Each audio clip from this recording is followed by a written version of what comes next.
Hello, welcome to Oxford Heirlooms. Well, we've got the pretty little hem done on the bottom of the gown, and what I did off camera was I went ahead and wove in the pink ribbon into each one of the little cuffs, so that's looking really sweet. And as I showed you before, the smocking is all complete. So the smocking with the little cuff detail is just, it's just made for my little friend Louise. I think I mentioned her teacher is having a baby. So this is going to be for Louise's teacher. Okay, now I need to finish up the hand embroidery along the bottom of the garment. So I'm going to use my seam gauge and my blue fabric marking pen, and right above each one of the points, 1/2 an inch above the point, I'm going to put a little blue dot. I got 8 points to do.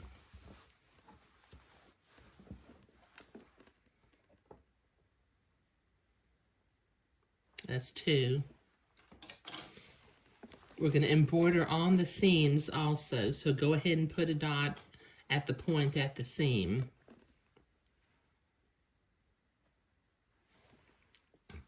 And work your way around the gown. Okay, this will take me a minute to get all 8 of these dots done, so I'll be right back. Okay, all right, I've got my 8 dots drawn. Now the colors I'm going to be using to do this embroidery are some of the colors I did up on the smocking. I'm going to use the medium pink, number 3326, and I'm going to use the light green, number 369.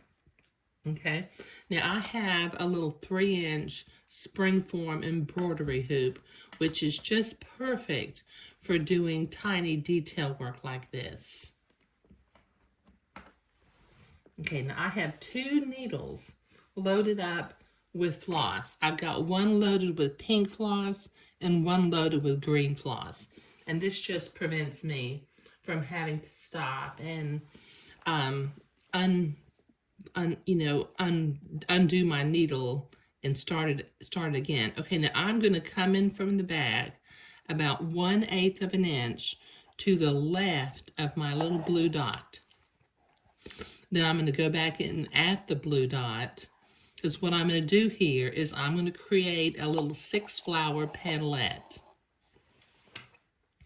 Okay, then I'm going to come back in from the back about 1/2 way across that running stitch that we just did,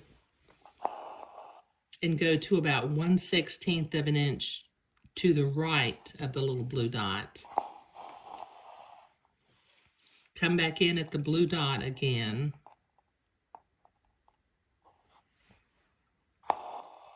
underneath that second running stitch, and then go back out, or go back to the back about 1/8 of an inch to the right. And that completes the first 3 of the 6-flower or 6 petals of the flowerette. So I'm going to come back in about 1/8 of an inch to the right of the blue dot, go back in at the blue dot, come back to the front again about 1/16 of an inch away, go to the back again 1/16 to the left of the blue dot, come back in at the blue dot one more time, and then go to the back about 1/8 of an inch to the left of the blue dot, and that completes a little 6-flower petalette, or 6-petal flowerette. I say that wrong all the time. Okay, then and I looked this knot up finally. It's called an overhand knot. It's called a stopper, a simple stopper knot. But an overhand knot is the kind of knot that I'm always tying. Okay, now with my green floss, I want to do a little lazy daisy leaf on either side of my little flower. So I'm going to come in immediately to the left of the little flowerette and just make a little lazy daisy leaf that's maybe 1/8 of an inch long. Keep them little. Small and dainty is what we want. And then come back in from the back to complete your lazy daisy leaf.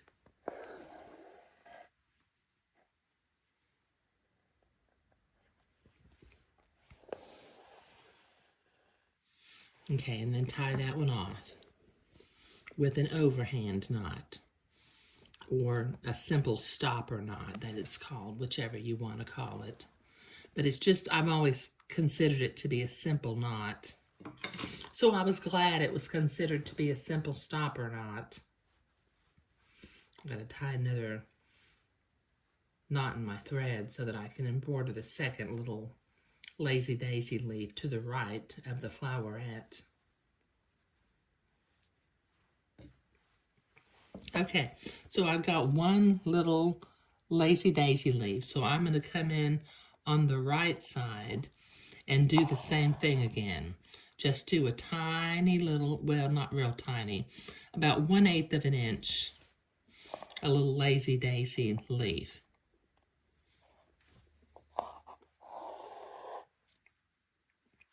And since we have these little flowerettes and lazy daisy leaves up here in the smocking, this will blend real nicely. And once again, I'm using the medium pink, not the light pink.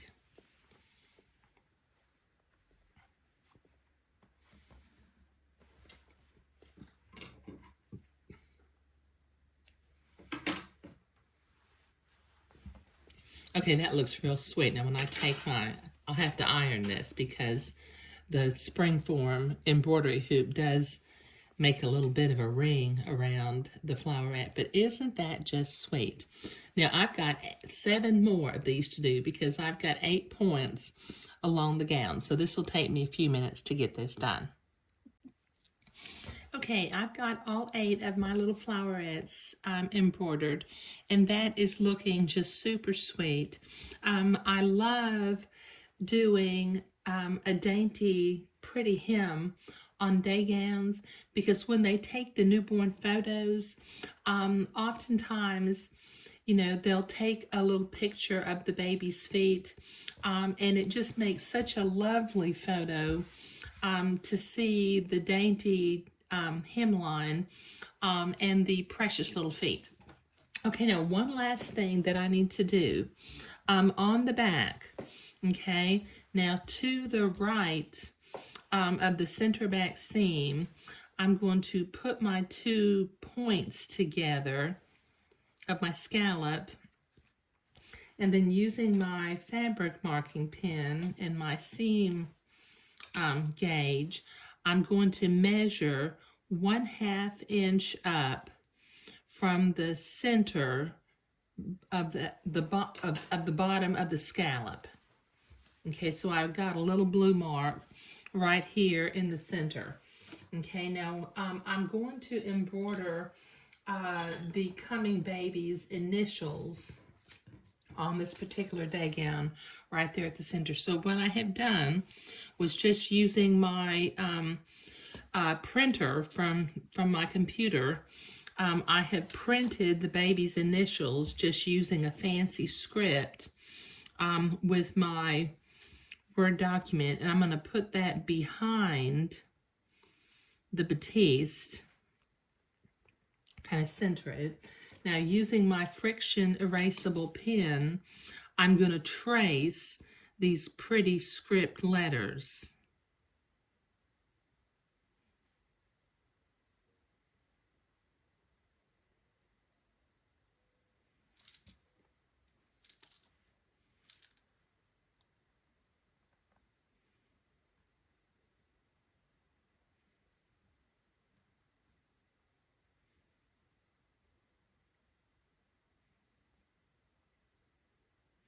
Okay, that looks pretty. Now I'm going to use some pink floss. Oh, and by the way, on these little flowerettes, in Lazy Daisy Leaves, I was using 3 strands of DMC floss. I just thought maybe I needed to point that out. Now I'm going to use my tiny little embroidery hoop again. And just using some tiny little running stitches, I mean really tiny, I'm going to follow the line for each one of the letters. Just tiny, I mean like 1/16 of an inch or even less. Just tiny little running stitches.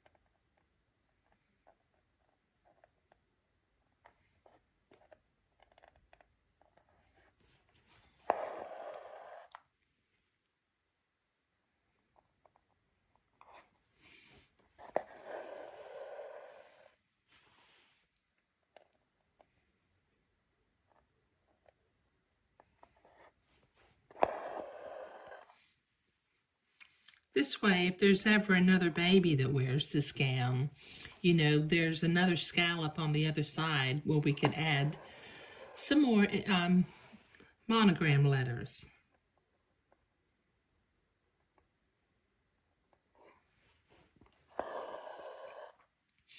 Okay, this will take me a few minutes to get all 3 of these little bitty letters done, but that's going to be real sweet, so I'll be back in a minute. Okay, that little bit of hand embroidery at the bottom of the gown turned out super sweet. And the key to doing this is these are just simple running stitches, but they're tiny little stitches right next to each other, about 1/16 of an inch or less. Okay, let me see if I can zoom back out. Okay, this little day gown is now complete, so I can contact May Louise's mother and tell her, hopefully May Louise will come so that I can see her again, because she started school, so she doesn't always come over with her mother anymore. But this particular day gown, like I said, it's a modification of the Becca day gown from the Classic Sewing Magazine, Autumn 2023. The only thing I really did different was I used the pattern from the magazine, but I added 4 inches down on the bottom to accommodate the scalloped hemline.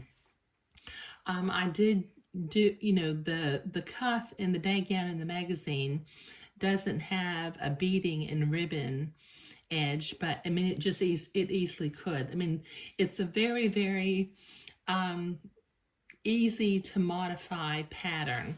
So once you have your basic pattern, you can do lots of things with it. But creating this day gown and doing all the little finishing touches today was what I was doing today. Thank you.